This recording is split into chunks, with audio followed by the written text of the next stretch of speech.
Are you going to tap dance? Are you going to tap dance? Not yet. Oh, okay. I'm not warmed up. Oh, but, well, I'll do it. Lisa has an announcement I can make for her. Oh, here, there she goes. She was sitting down and I looked right over her. Before we start anything, I'm going to let Lisa make her announcement because she has to go work the circulation desk. Yeah. I'm going to sit this on the sign-in table. I know you've all signed in, but I'm going to start an email list so that whenever there is some kind of event here at the library, we can send a massive email out to remind everybody of the date. Because we've been pretty busy here lately, so it gets a little bit confusing. So it'll be over there if you want to receive an email. If not, don't worry about it. And also, we have some on that sheet there, and we also have some in the past if you sign them on the sheets when you come in. So we're going to try to get all that put together. And don't forget the YouTube. Yes. Okay. If you looked in the Independent today, you saw that our program had like a headliner there in Cheryl's column, but also you saw where Bill Swinford had sent in a photo from last week from Glenn Pichard program. And Lisa wanted you all know that that program is loaded up on YouTube. And so if you want to see it, you can do that. They've been having some difficulty with the programs that we record playing. So they're going to try to salvage what they can and start posting them up on YouTube also. We're glad that you all came out today, and we've got a long-awaited program. Right. Here. Might have waited too long. Oh, Never too late. so anyway, Lisa Edward and Doris Fry, who does our Facebook, is going to do the recording, camera recording today. We record all our programs now. That we help the library buy a camera, and we do all that. And those first 3 years, we missed a lot of really good history that should have been put down, and I don't remember what all those were, but if anybody ever wants to redo one, you're welcome. And let's see, the next Friday, we had a Friday, and not next Friday, but next Saturday will be the Historical Society's quilt show at the Heron Civic Center from 10 to 4, and of course there'll be some speakers each hour in one of the rooms about quilting. So if you'd like to see those kind of things, come by. We have different historic societies and clubs and things that set up there, and also have some of their brochures and can talk to you about their organizations and what they do. So everyone's welcome. And now, Mr. Stotlar. Thank you, thank you. This has been long awaited. I think I've waited about a year too long. My brains don't work as good as they used to, but we'll get along here pretty good. This is really a interesting story of the Stotlar family. I just start out that way. It's a pretty big family in the United States, and the name or listed are several ways. German, when they came over here in 1740, spelled it S-T-A-E-D-T-L-E-R, Stotlar. Yeah. And they have used variations of that over the years on that word. Now, Stotlar, S-T-A-T-L-E-R, is a name that's nationally known because the Stotlar hotels started out in the East Coast and got to be well known. They used to have one in St. Louis. Anybody remember the Stotlar Hotel in St. Louis? Very nice hotel, right on 10th or 11th, just before you get to 12th. And there were three other hotels right in there, real nice. I've been in the Stotlar Hotel in Washington, D.C. To a couple of meetings, lumber dealers meetings, and we find that They have a big organization, and it's all from this same family. I wanted Jim to present a little bit, but he's going to stay on the side to correct me if I make a mistake. I But can first, just say one thing about getting out of Europe oh, in the 17th. Yeah. That was a real adventure because Europe was in flames in those days with what they call the wars of succession.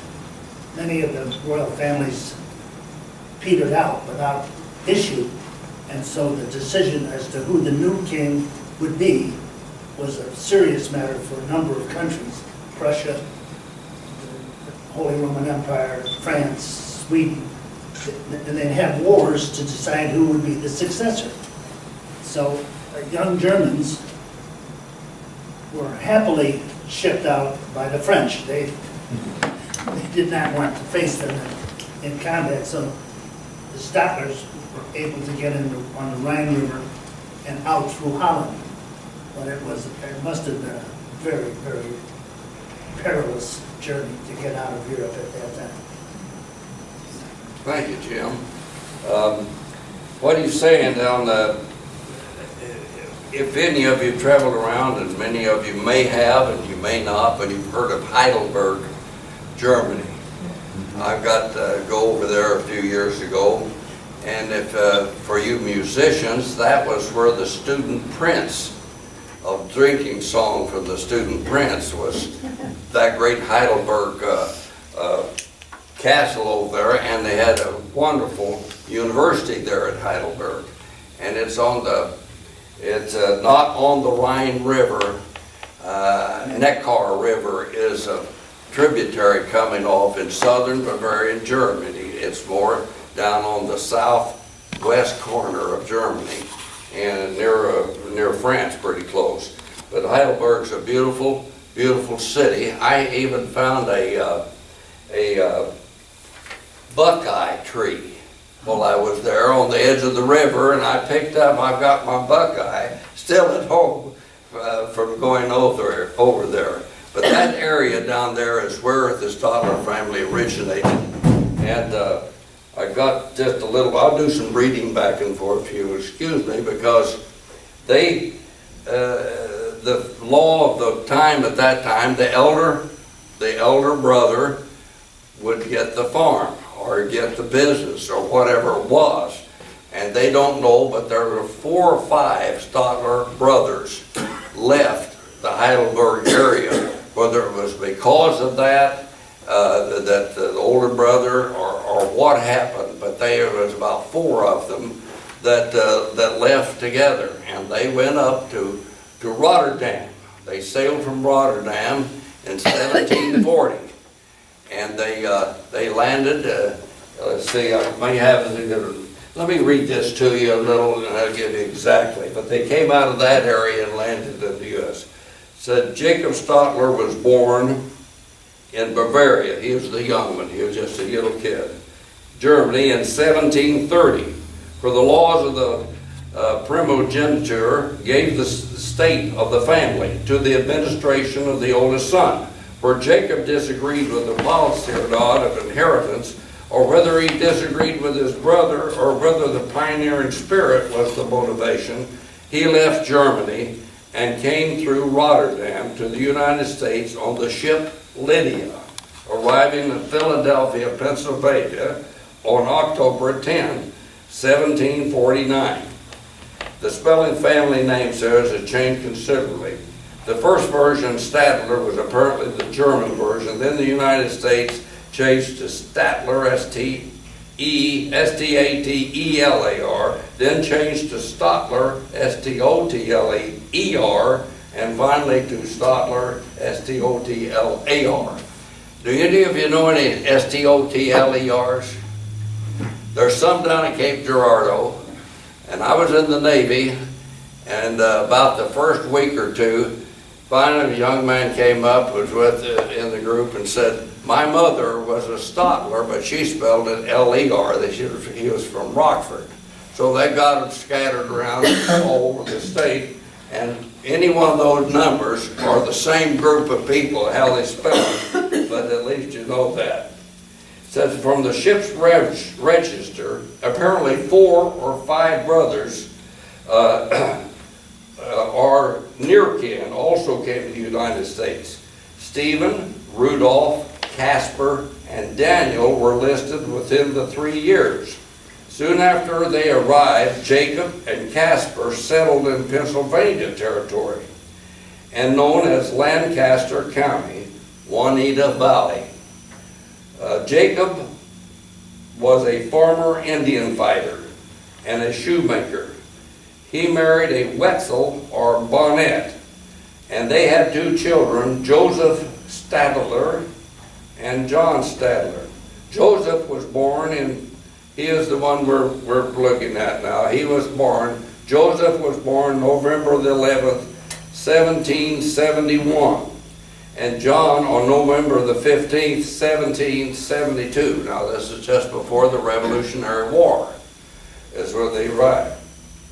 Early in the 70s, the family moved from Pennsylvania to Berkeley County, Old Virginia, and later to near Morgantown, Virginia, now West Virginia.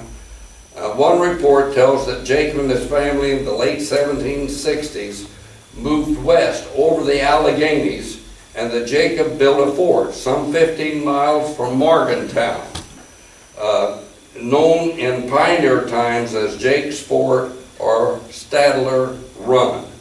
Now, all those lines before the Revolutionary War were moving. You had every time that something happened, they'd move the state lines. You got West Virginia, you get into a whole other history lesson in that section down there, all those movements. In order to visualize the group represented at the Stotlar family reunion meeting at Burge, Lawrence County, Illinois. Now, I was at one of those. I was, I think, 11 years old when we went out there to that place, out in the middle of nowhere in the farming country. And there was a spring there, right near the settlement where the old house was. There was a spring coming out of the water, still active. And that spring mounted into a part of another story about the Stotlars there, but there was several, this was at the War of 1812 period, and the British were stirring up the Indians all over the Midwest. And there was a lot of killings. Jim, how many killings in relation to more Indians killed or more Americans killed over there? The figure was about 25,000 settlers to about 1,000 Indians. 25,000 settlers got killed, but only 1,000 Indians. So it wasn't the Americans coming in and taking that, but you can imagine they were coming in and taking their territory, so they had of that. There's a very interesting story in here that about Jacob Stotlar surviving this era. Another thing that was important in this early part was William Henry Harrison, who later became president of the United States for a very short period of time, lived in this area of the southeastern Pennsylvania area with all this, and West Virginia and all of that. They were in that family area there and knew the Stotlar boys that lived there. That was Jacob and Joseph. Joseph was his son, and he's the man that carried the family on. Anyway, I'm going to tell you a quick story of that because it's very interesting. They were Indian scouts. That means they lived out there, knew the way of the Indians, and worked to a lot of times protect the settlers. There was Harrison had a fort in it's in central Ohio. He was back in the army, and they had a contingent of soldiers there that were trying to protect the settlers, plus trying to bring peace with the Indians. That was all Indian territory. As Jim said, that was late in settling. The Ohio River Valley was late, very late in settling Americans. That was Indian country, and that's why the Northwest Territory was so slow becoming settlers to bring them in because of all the Indians they had there. But quickly, the way this story goes, that Joseph and his dad Jacob went to a fort one night. They were on their way to see Harrison out in the middle of Ohio. And they stayed at a fort one night to try to get ready to leave the next day. Well, that fort was attacked that night by the Indians. And so the British, like I say, were backing them to come out and to destroy everybody they could again. I don't know why the British, they didn't want to give up America. But anyway, during the night, during the thing there, the Indians were camped outside and had them surrounded by many. And they said, we've got to get to Harrison to get the militia back down here to help them.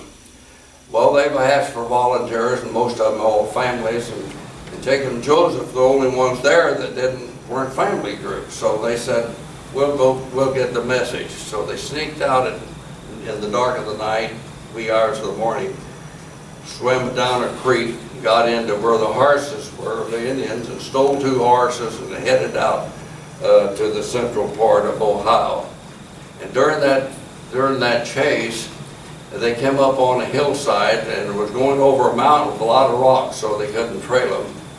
There was a big tree across the road, and they thought there's something wrong. That's a live tree on the road, and to stop them. So they went at full gallop, and anyway, they started shooting from the trees. The Indians were there, and the older one, Jacob, got hit, and they had the command from that fort to come down immediately and help them. So they rode through, and he fell off of the horse, and the other boy grabbed the note to Harrison and rode on and got to him. Well, the Indians, he came back that way. They got Harrison's to come down in the militia. When they got to the fort, it was completely destroyed and everybody was killed. They killed everybody in the fort that they left. So those were the times. Well, Joseph then came back that way a week or so later, and he found charred bones right where this would happen. And he never saw his father again. So he had to assume that they burned him at the stake at that thing. So he made a sort of a vow to himself he was going to get even. And somewhere in here it came a pretty good thing that said Indians were eye for an eye and a tooth for a tooth, the old biblical way of the Old Testament. And so he made a vow he was going to get even with whoever killed him if he could.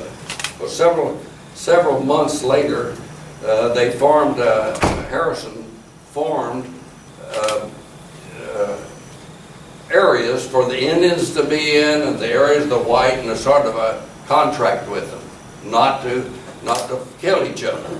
And so he put this aside, and then when Harrison called down later to get all the old guides and all the militias in the U.S. to sign papers that they would not kill the Indians, and they did the same thing with the Indians. Well, one day, while he was down there to sign that, they had that big town, there was a big Indian chief came in, and he says, Ugug, me big chief, me kill old Jake Stotlar.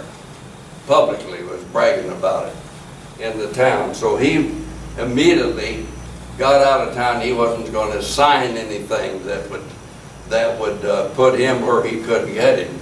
So this Indian had an area farther out near the rivers, and that was their area, and they could deer hunt and do anything. But he had to move about 50 or 60 miles down to the edge of that Indian ground. And so he moved down there out as far from anywhere. And this is the area where I said we saw the spring when we had that reunion. The spring was on the ground of the Indians.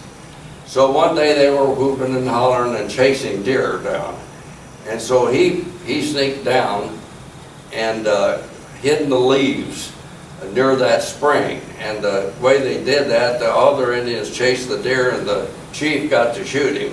So they run him up through the valley there with the thing to shoot him. Well, while he was there and they were yelling and hollering, bringing the deer in, the old chief was up there and he shot him and killed him right by that spring.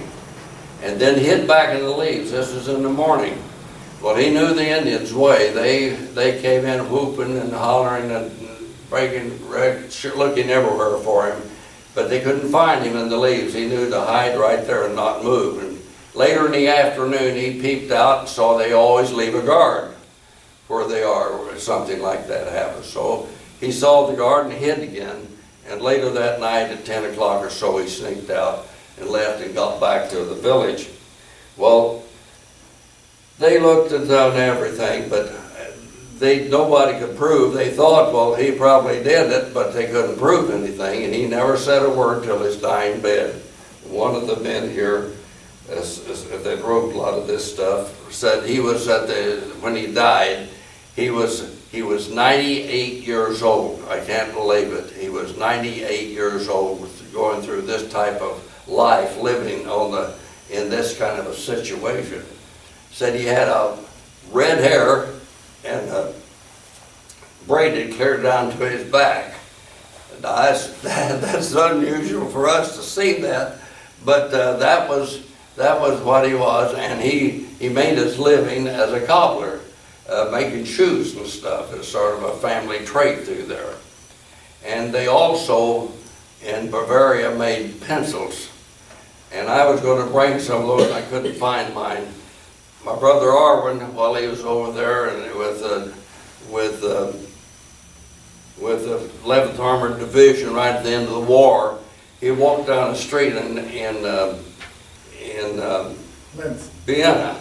Yeah, he was in Vienna, and he walked down the street, and there was a sign, Stotlar pencils.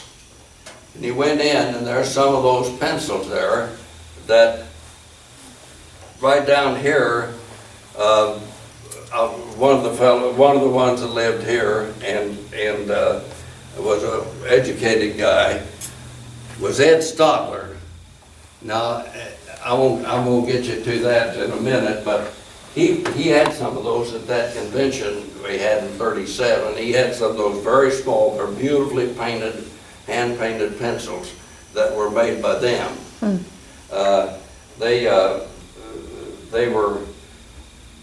They did that very well in beautiful pencils. I was going to bring some. I used to have about that many left of them, about 10 or 15. And I don't know where I buried them. They're here still someday. But anyway, they made those pencils there. And I went in and I was over there later. I couldn't find the pencil makers in Vienna, but there are there. And there are that are still in that area there. Anyway, he waited till his dying day, and that's 98 was the description of him. And they moved in on out here.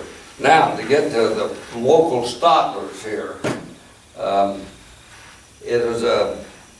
local Stotlars here were living. Their farm was just about 100 yards from where you're sitting right now. You go to that IC railroad track, you go to 14th Street over here, and that was the northwest corner. You go to 9th Street down that track, and that's the eastern corner of this thing.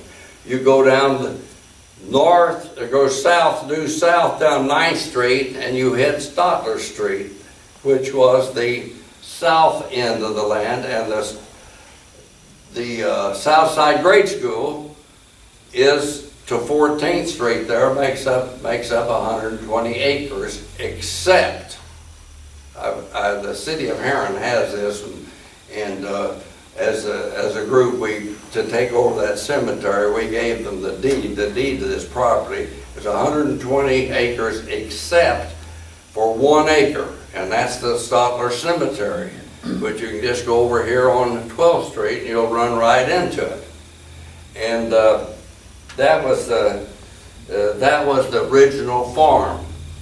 They came here, and I learned some 2 or 3 things here in reading through all of this stuff, that they came here before the Stotlars came here. One of them, Alex Stotlar, came in over in the Marion territory. Now there's some Stotlars over there, and they're not out, they're the immediate family, but we never knew it. The others came here and settled in Heron's Prairie. It wasn't a town or anything yet, it was Heron's Prairie. And they settled here, and it was an uncle, I think, and he was here first in about 1840, settled over east, right down the Creel Springs Road. There's a cemetery, and I think he's in that one. But they came, Samuel Stotlar he was born in 1811, and so he was married to once and a lady, and then they had a couple of kids died, and then he married the second bunch, and out of that we have Samuel came over here as when he was born in 1811, Samuel Stotlar. And this is he and his wife, who is Elizabeth Parsons. Now, I think they're related to the same Parsons who used to have the Oldsmobile agency here. My father mentioned them some way or other. I didn't know her, but she was in Pennsylvania country. They came over here first to look at this ground here in Heron's Prairie. They took a horse with a team, not a team, but just a 2-person horse, or we call them buggies, and they came over and visited Alexander and looked at this ground over here to see if maybe live on this prairie ground. Then they went back, they decided to buy that, and they talked to David Herring. Now, he spelled his name Herring, Herring, and there's another one named Heron, Herron. It's all this other stuff here. But I don't know how we ended up with the Heron, other than misspellings that I saw on a lot of this stuff that they did with the Heron of the same family. Anyway, David Herron, right up the street, 13th Street here, out in front of us, right in front of the hospital, is where he was living. And if you'll look, that's sort of the highest hill. There ain't anything higher than that around. You look all around, that's on the hill. And you could go, of course, if you go over to 18th Street and 17th, is Ditch Street, we call it. That's a low spot, and then it climbs back again. But it's sort of divided that way. Anyway, they decided to come and bring the family. They loaded up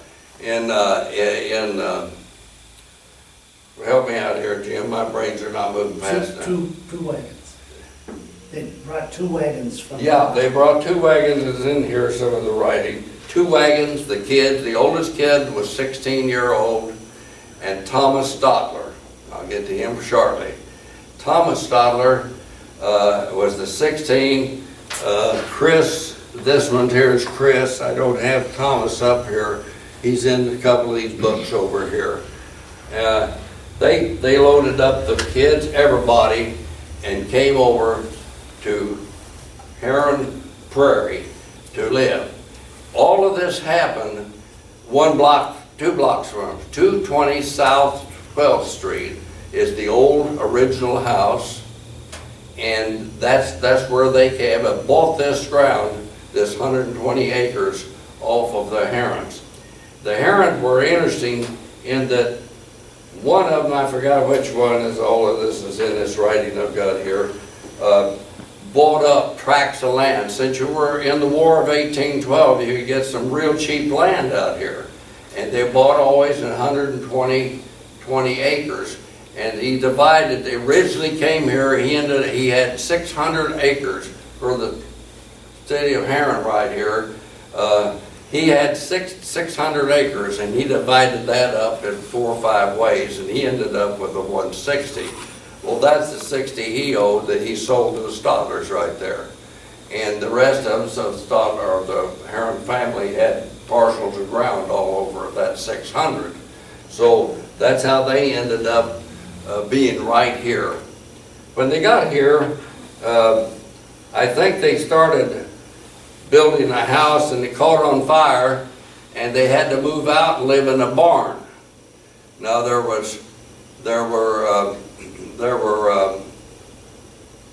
5 boys and 1 girl in that bunch that came from Ohio. 5 boys and 1 girl.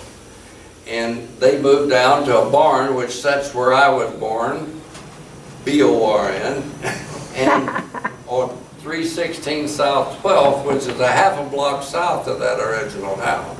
And the the field that Marge is in was started at the alley behind my house. So I know that territory real well. And anyway, they had to stay in that barn to rebuild. But they built the house that some of you know, Louis Stotlar and Helen and Carolyn Stotlar, they came to school here. They lived in Pinckneyville a long time and then ended up back at their old home place there. And so that house is the original. I've been in the floor joists or logs, about this big around logs, are part of the floor house. It's been remodeled 4 or 5 times, and I've got some pictures right here of the remodeling that started in 1939. That's when Louis Stotlar was in Pinckneyville and came back to settle back at the old home place. Hiram was the youngest boy that came here, and that was his father.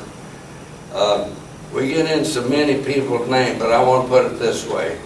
The family that came here at Heron, the original family, farmed that ground out there.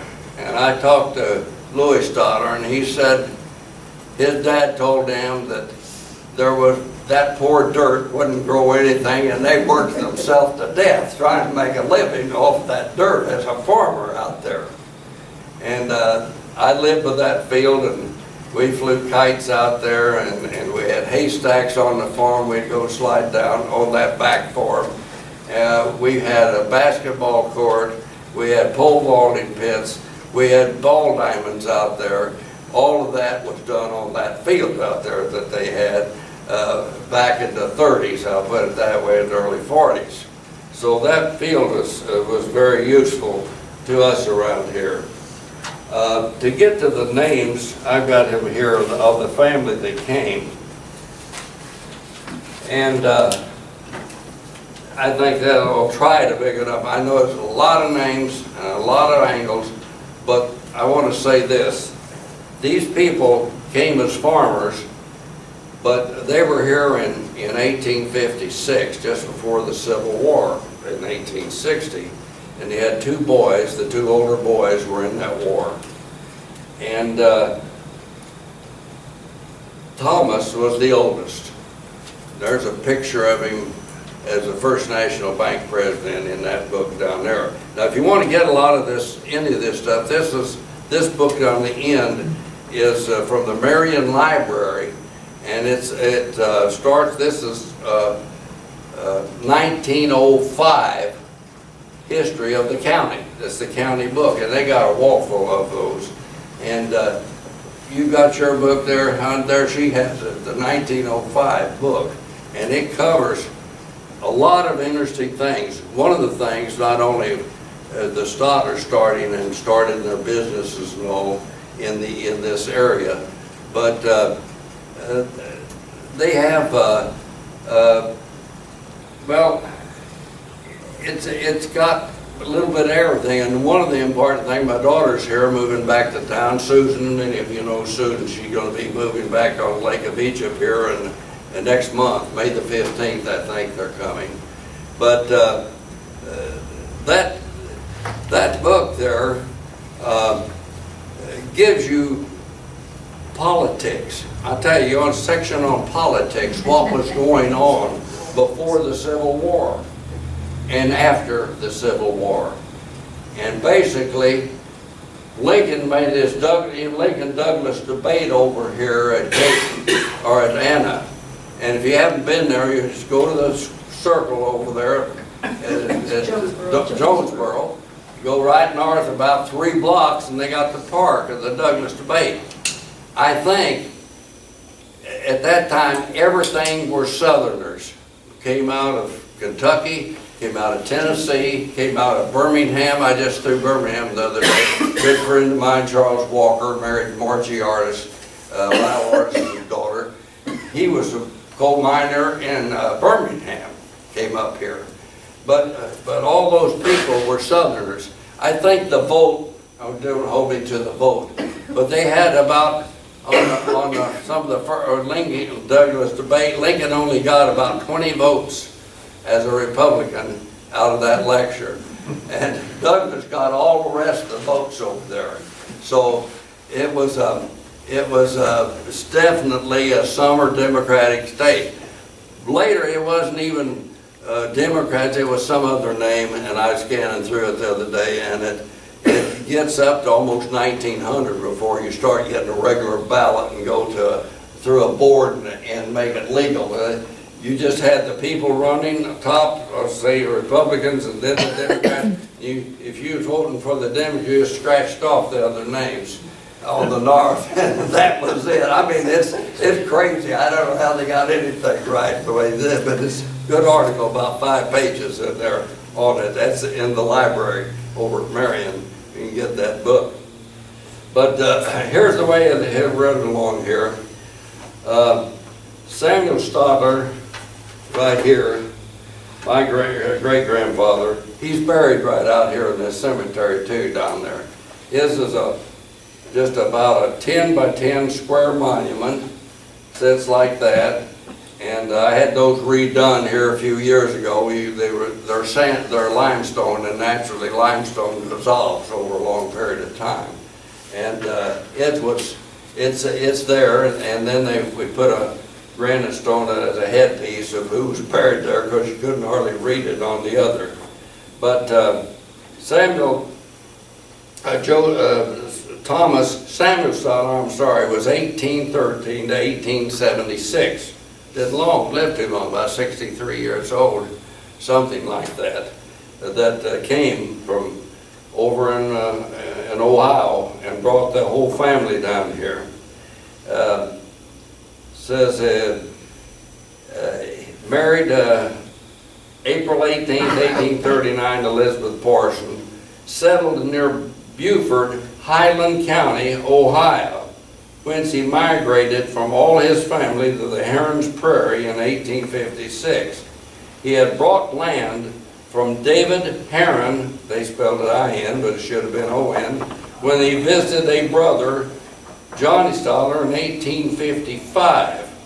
Anyway, he is the one that got the bug in, the whole family, just like going west to the California, covered wagon, bring all the stuff and dump it off and start. The oldest boy, Thomas, was born in 1840 in Ohio and died in September 17th, 1912. He married, and this is an interesting fact of all of it, he married Louisa Cox. Now, there was the Cox family. George Cox lived right by the Burlington Northern Railroad, right past going over to Fudgetown. That creek down there is called Daddy's Creek. He lived, and his farm was right there. I've hunted over many times of it. South of that, all the way down in that area, on the east side of the railroad was his farm. He had a bunch of pretty girls, and Stotlar had a bunch of boys, and they were the closest out here on the prairie. You got to remember, it's just a prairie ground. They were between there and this street right out here by us, on where the corner of the street. Wasn't too far, about 2 miles over. Of course, I'm sure they had a horse or something to get to, but these kids got together.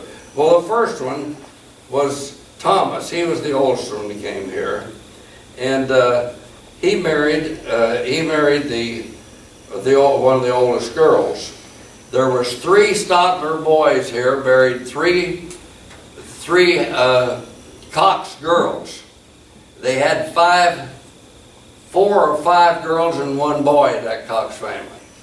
So 3 double cousins, same blood running in the 3 different groups. And that was Thomas, that was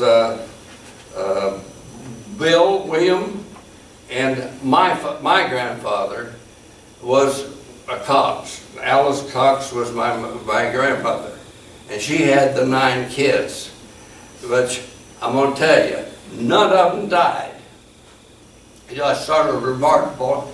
You have to give a credit to the wives of these men through all of this stuff.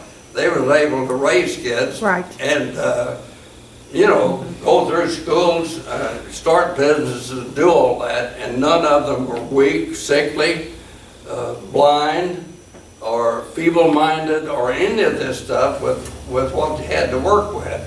So we have to give the women that these men married really credit for the work they did with this family. All the kids in the early days went to school. Now, I didn't know they had any schools around here in 1875 and so forth. There's a big article here that shows you all the people who the teachers were in these schools. And one of them was right here at the South Side School. They built a log cabin, and several different women and men taught there. Louis Stotlar and Carolyn and them, their mother was a spiller, and she taught in 1880, somewhere in there, taught until she got married, right up at the start of the century. She was teaching. Thomas Stotlar, right here, the first guy you'll see, and Thomas Stotlar, Ed, I'm sorry, Thomas was the father. Ed Stotlar right here. This guy right here, like I say, he was double cousins with our Stotlars here, our group, but all of them. Ed went to school up at near Chicago in Indiana. I'll think of it in a second. He went to school up there to college, and he came. What? Valparaiso, There you are. Valparaiso College. had a carpet down there. Yeah, and that's where he went to school. Now he was the oldest son of the oldest son here. Ed was quite a guy. I got to talk to him because we don't have a lot of time. But Ed, he came from that college. He came down and he was teaching. He was teaching in 1892 or 3, about three years he taught. Well, where'd he get the students around here at that time? There was no coal, no coal field. Everybody beating the best they can out of the ground and get what they can. But he started teaching school. Well, he had some of the Harrison family, pioneer family, south of town here, just right at the edge of South Side School. So he had kids from there, and he had kids from my side of the family. And there was 12 Stotlars out of 15 kids in his class. So you see that 9 was on my side from James Stotlar, sure helped out that class. And you know, a lot of those people probably have met them that were in his class at school. So he was a teacher. This guy right here, I have him. This is Christopher Stotlar. He fought in the Civil War, corporal in the Civil War. He came back and he started school over at Southern when they built the university there. And plus, he spent all his time. So I'm going to divide it up into 4 counties. We got Jackson over here. We got that group of his group over there. Then you have you've got up at DuQuoin and Pinckneyville, druggist, and Val, my next dad's oldest brother. My dad was the youngest brother. He was in a Dodge car business up here. And in Franklin County, we have I'll get these all lined up. We have Harry Stotlar, who was next to the oldest. He was up there and in the mine business and in the savings and loan business and the banking business. He was president of 2 banks and 2 savings and loans in Benton in Franklin County. Now that, I don't know how he could be all that, but he was doing it, and he was working with the coal companies up that way directly, because in 1902 they built the Stotlar Heron Lumber Company. Now that Heron was not the city, but the name Heron, one of the Heron family. And he married Bill Stotlar, who owns Mary's Restaurant. Was his house, and the house on the corner was his daughter, Ruby. They two got married, so Bill was pretty good. He's a realtor, and they decided to build this lumber business. Now what happened in 1902, the coal field started in 1900 here. My mother lived here all her life, and there were 15 coal mines at one time surrounding Heron. Heron had coal under it. When they laid it out, they made sure they could not take the coal out. Norge would not be here if it hadn't been for that coal under there, because they would not build over mine property. So that's how the washing machine business started right downtown virtually. 9th Street was, from there on you could do coal. From Stotlar Street south you could do coal, you could dig. And to the west you could deal about 18th or 19th Street you could dig. And the north is Heron Street right there on the north. Anything there, you could have coal right up to it, but you couldn't be under. So that's how Norge plant got here. And all of them knew where all the lines. There were 15 whistles blowing every night. Now I talked to a lot of people, not from this part of the country, or they were in Illinois, northern Illinois somewhere. Coal fields started right here on Route 13. There's nothing south of 13. You can't find a coal mine, anything south of 13, unless you go to Harrisburg, and it diagonals off a little bit towards the Ohio River. But from there it starts to get you a shovel 10 feet down. You can start hitting coal right out there.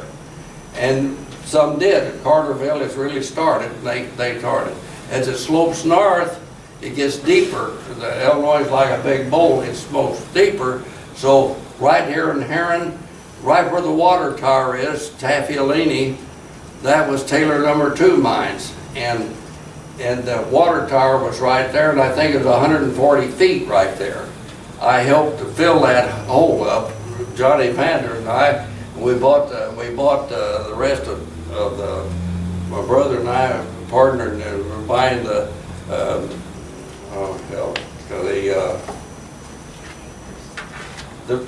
subdivision out there off of them. Cane Acres? Cane Acres, thank you. Well, we bought the subdivision, so we helped fill. I helped Johnny, and we filled that hole out there, right in the middle of the road, 17th Street. You got a jag like this, and there's just a little swale there. That's the shaft. You want to look at it today, you go drive down, you'll see where the shaft was. That mine was 140 feet. Now, that was on the Thomas Stotlar, the oldest one that came here, and that was Ed's father. And that's where Ed lived, right out where Harvard's son lived, out there. The next building is the house, the old original house stood there and still there. James Scarlett lived in that house for the last 50 years, I guess. But that's the old original home. He had 120 acres. He came back from the Civil War. Thomas did, had his left arm practically shot off at the Battle of Shiloh. And he didn't go back after that. He bought that ground and started farming it. So we have this piece over here, 120, and he got one of the other 120s up right where behind Kroger's. All that land in there was his. So there's two different pieces of that. I said there are about 5 or 6 of those 600-acre original was divided up. I don't know who he bought that off of over there. But that was where it was, and that's where that mines was. Taylor 1, my dad, Thomas Stotlar, James Stotlar, our father, he settled with all the kids on between here and Energy. The ridge in Energy is one of the high points in southern Illinois. And then directly east of that, of the ground, come right up to Energy, where their farm was over there. And they started out with a log cabin out there. Alice Cox was the mother, and then later they came in and built a big 2-story right where about 13th Street runs into that hill, and there's a marker up there marking it one of the highest places in this part of the state. And that they had ended up with 9 kids. I'm going to read you the names because we're running out of time, and I could go on here for a couple of hours with all the stuff to go. We had, let's see what we got here.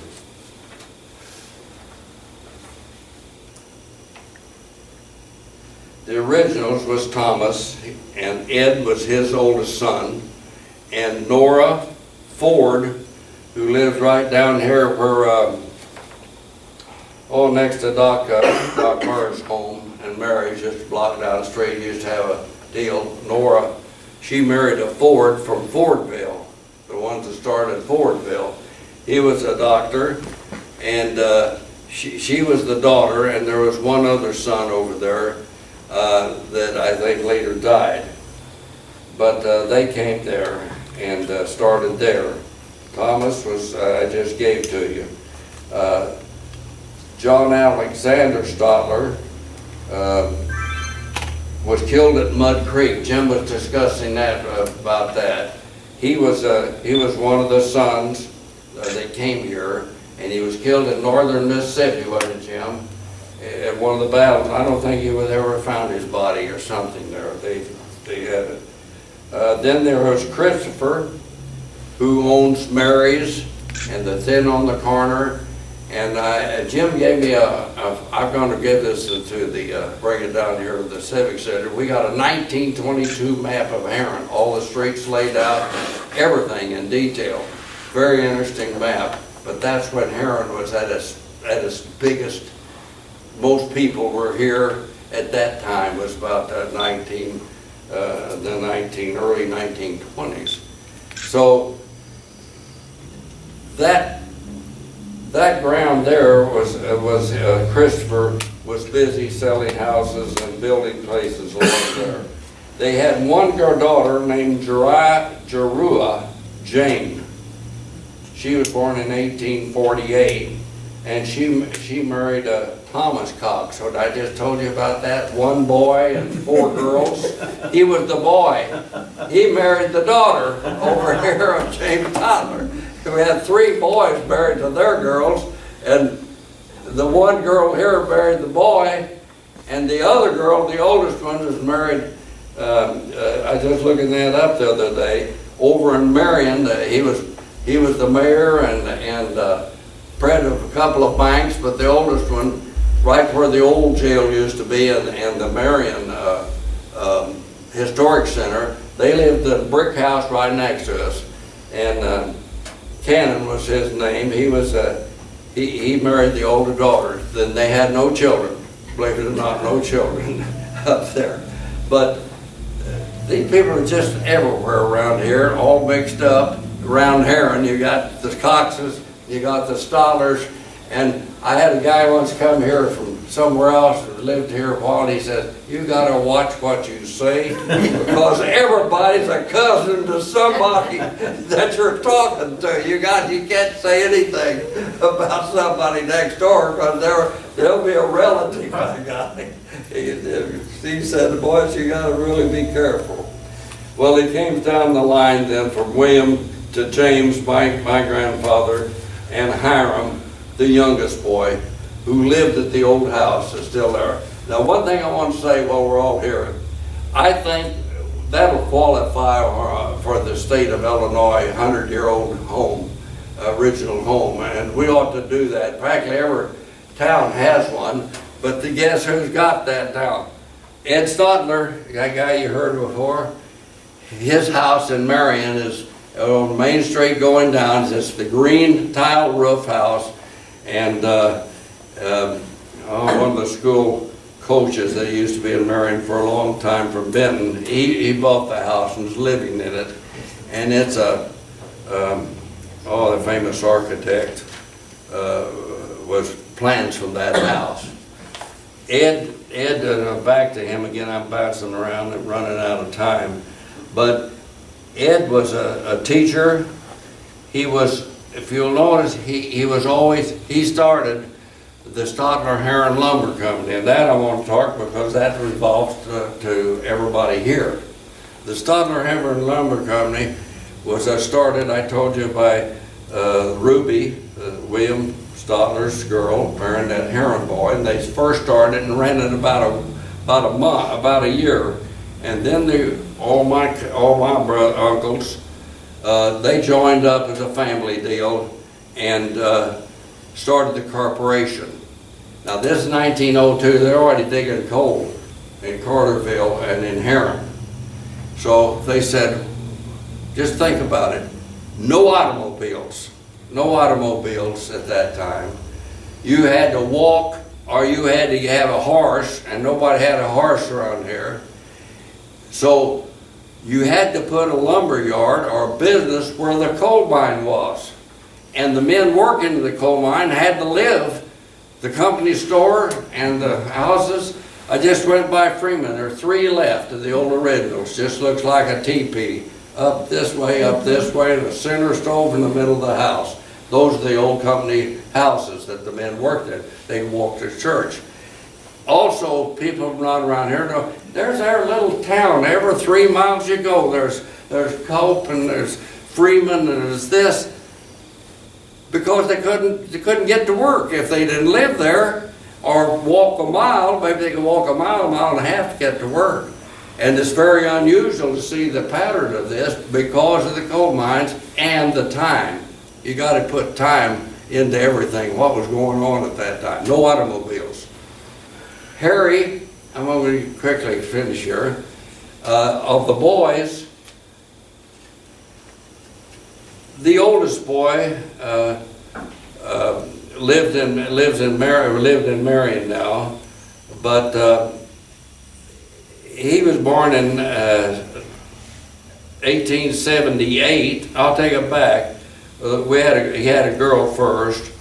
Inez was the youngest, 1898, and I've got a picture of them right here, these girls. My mother's in this picture. Inez is right there. She was the youngest girl in the family. And Reba Arwin Nash, she is my aunt, 2 years older than my mother, and my mother's right here in this picture. They all knew each other and that, but I'll just start from the bottom up on that. Inez married George Anderson, and George Anderson was the city engineer for about 40 years. He's a University of Illinois graduate, lived up near Chicago, came down here, somehow got involved with working for the government and got involved, and next thing you know, he is the city engineer. His office is directly above where the old annex building, the restaurant is now. Upstairs, John Marlowe was that in the hall. He could holler and yell louder than anybody all day long about something. And he was the other end of the place. And anyway, she married him, had one boy, Jim, born in 1950. He was born in 1938. He was he graduated, guess what, 1957. Boy, things were happening around here. He was on the football team. The Heron football team, the basketball team won the state. They were on the football team undefeated. And Malcolm Zwick's brother was the quarterback for that team. And Jim got a scholarship to the University of Michigan to play football up there. He was on the football team. And he left there, went to California, graduated out there in Southern Cal University and taught there. He's still teaching there for the last 40 years. He's an expert on earthquakes. He's been all over the world, written all kinds of articles about earthquakes. He goes down to Chile. For my friend, I have a friend living in Santiago, Chile. All that, he's lectured there. He's lectured in Italy for all the volcanoes there in southern Italy. And he's just one heck of a nice guy. Just great.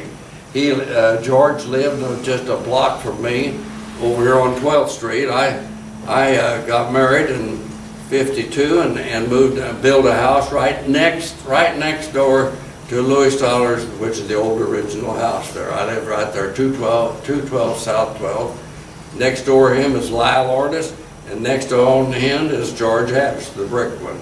And Inez and Jim lived right there. Right across the alley, Joe V. Walker. He had a big house and had a lot of dirt out there for fields, and he loved kids to play around there. We played football and everything in those side yards. And all the kids up and down from 8th Street on up played there.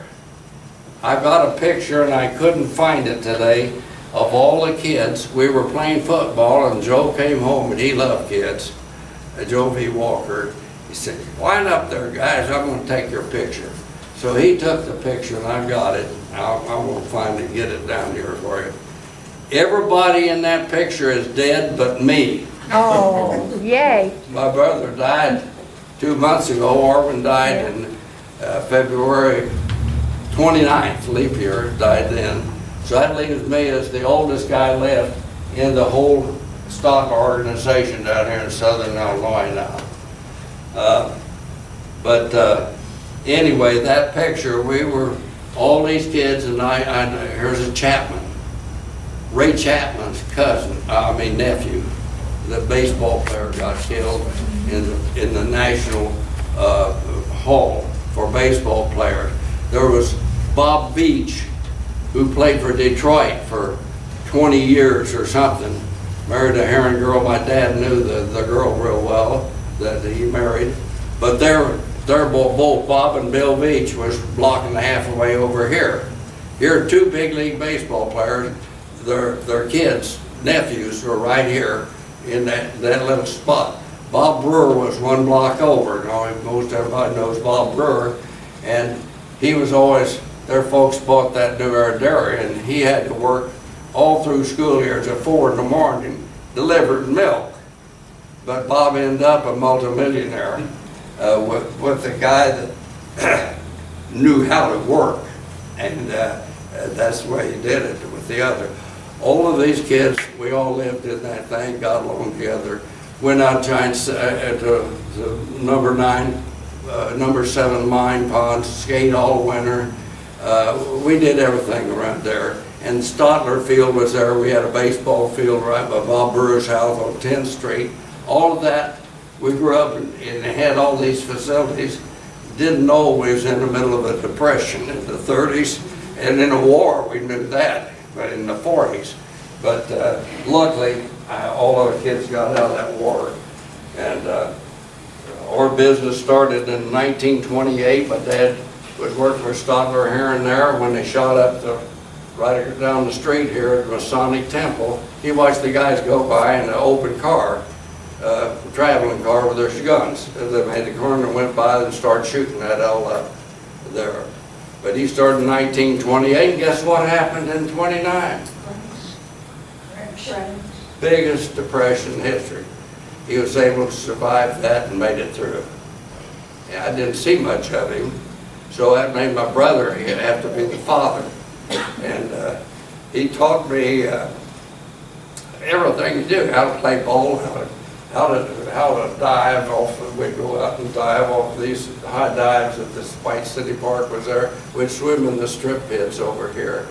I was 4 years younger than the group, and if I didn't keep up, they could run you off.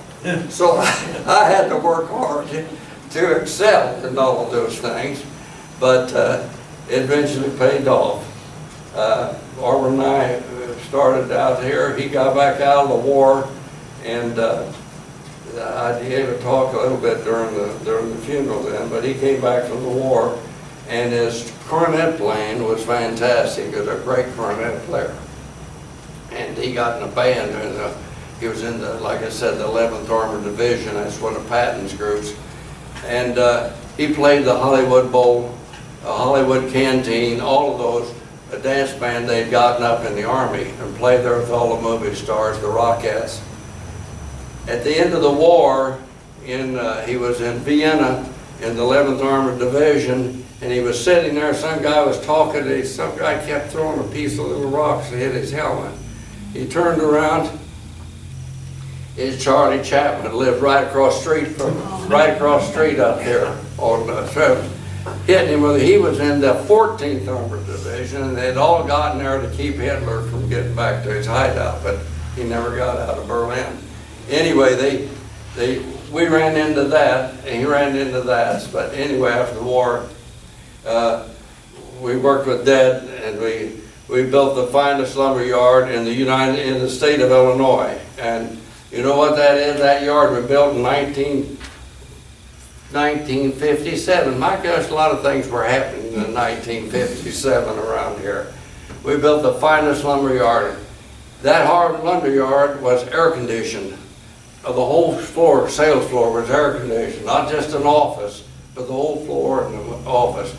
I traveled all over the state of Illinois. There were no air conditioned floor sales.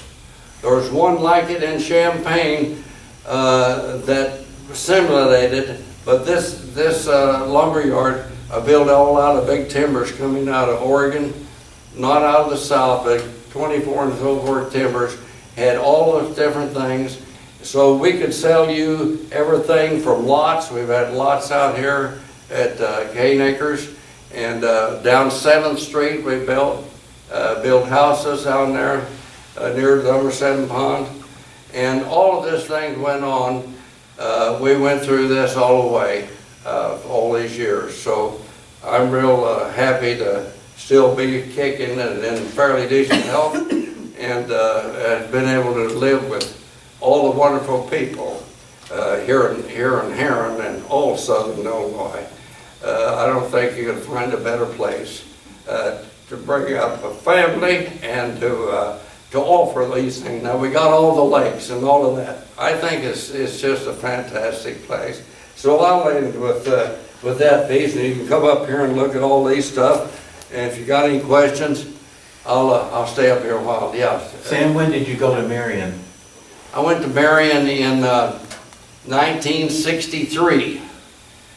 The Highway 13 hadn't been built yet, and I tried to buy different land over there, and one was Harry Crisp. He had right there where the first wall they had over there was available, and so I ended up buying the old lumber yard right by the Cadillac Chevrolet agency. It was a 1918 lumber yard built there, and I bought that yard, and then from 63, I'm sorry, went on from there. So that's been quite a while back. And later on, in about 85, we separated the corporation that we had, my brother and I just did that one. I traveled 40 years to Marion to work there, and the next year I retired and moved to Marion because my wife said, "Oh, I don't want to, you're getting too old around here, you're allowed to drop dead on me, and Robbie's over there running that, my son is running that yard, he'll take care of me." So we moved to Marion, lived right by the new high school over there, see what's going on there. But I'm over here about 4 times a week anyway, so I drove for 40 years from Heron over there. And so it's worked out real great. But it's a pleasure, and there's a story right here on Heron's Prairie. First time I noticed, I found a bunch of stuff I had, and I got all of Ed Stotlar. I keep talking about Ed. I got all of his book. I got a thing that big and that long, still of all the papers. He was the student. He was the history guy. the teacher, he did everything. He was always the secretary of the corporations. That's a pretty good place to be, what's all going on. But he's got the library in Marion, a fantastic library over there. There was a Carnegie Library. And what was a Carnegie Library? I don't know if you ever read about Carnegie, but he was the richest man in the country at the end of the Civil War and all. And he cheated, he created a terrible time the men worked with. We got in the steel business. And he cheated the workers, and he felt bad as the richest guy in the world. What can I do for these people? So we'll put libraries and let their kids learn so they can go to school, colleges and so forth. So Ed was the representative to go over and convince him down in Coalfield, we need the library, and he got it. And they've added on to it since, but it's a 3-story building, and real nice thing. You could even get a cup of coffee and a donut over there while you're reading, if you want to go over and read. They got food inside now. And I met the guy bringing the soda in. He's from Cairo. I said, Cairo, Illinois? You're still alive down there? That's what they said about Heron, if you lived there. And he said, yeah. A real nice young man, about 30 years old. I said, you lived there all your life? Yeah.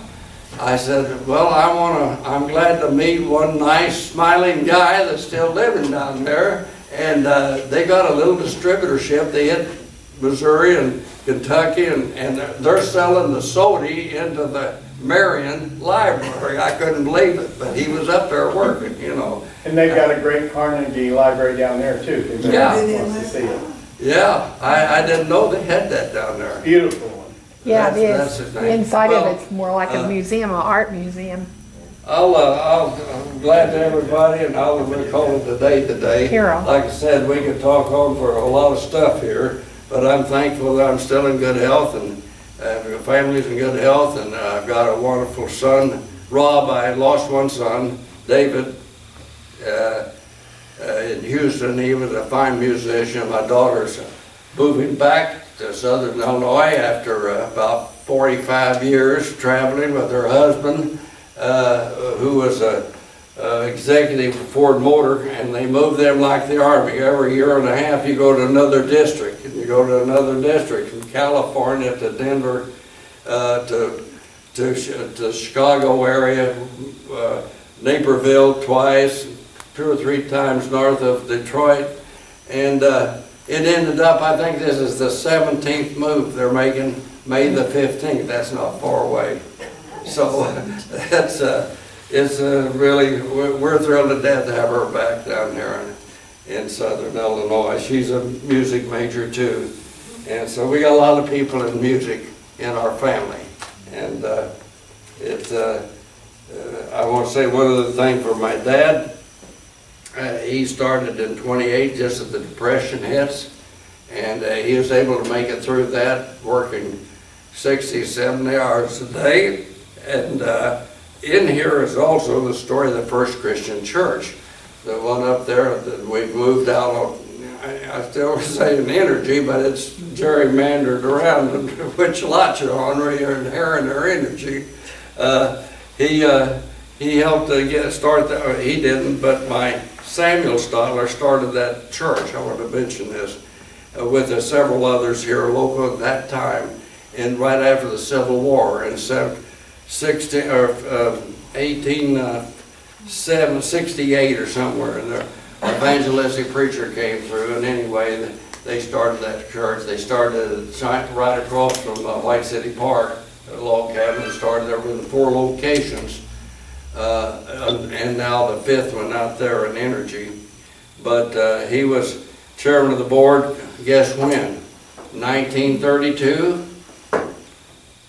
He was chairman of the board until 52. The war, all the depression, and we was able to keep that thing going. So I taught 40 years in that school, a Sunday school section, and between all of that, we kept the church pretty well going. and he spent a lot of hours working, and Sundays he still was working. So he was a very fine father. And if anybody knew him, he used to be a cheerleader. I've got his picture up here in the quartet down here. He was a cheerleader in Heron High School, and they didn't let him go. 25 years later, they'd call him, hey, I'll come out here. We're having a big pep rally, and he'd go out, lead them in cheers, hop around like a frog down there and get them going and, talk to them. And they'd do that for over the years, in the 30s and the 40s. They'd still gab him up there at the high school, trying to pep him up. So we've had a real nice family, and really proud of them. They were all hard workers, and they lived in the different counties, but they did business and worked hard at it. And as far as I know, they didn't have anybody, scoundrels in jail or thrown out. They were all good people. So with that, thank you very much.